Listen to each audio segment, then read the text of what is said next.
নমস্কাৰ দৰ্শকসকল। অনাদিকালৰে পৰা মানুহে পৰমাত্মা প্ৰাপ্তিৰ বাবে বিভিন্ন ধৰণে সাধনা কৰি আহিছে।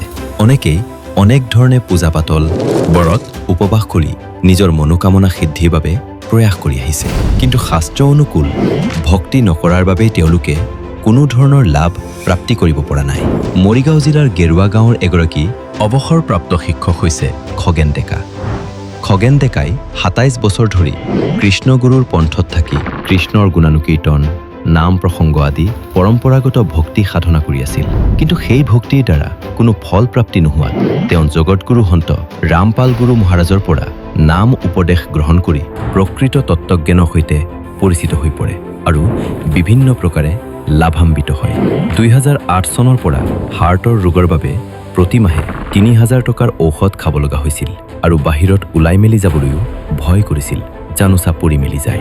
কিন্তু সন্ত ৰামপাল গুৰু মহাৰাজৰ ওচৰত দীক্ষা লোৱাৰ পাছত ঔষধ নোখোৱাকৈয়ে সুস্থ হৈ থকাৰ লগতে নিশ্চিন্ত মনে বাহিৰত ঘূৰা ফুৰাও কৰিব পাৰে। আচলতে সন্ত ৰামপাল গুৰু মহাৰাজে তেওঁলোকক কেনেধৰণৰ ভক্তি প্ৰদান কৰে, যাৰ ফলত তেওঁলোকে ইমান লাভ পাবলৈ সক্ষম হয়। আহক জানো তেখেতৰ মুখৰ পৰা।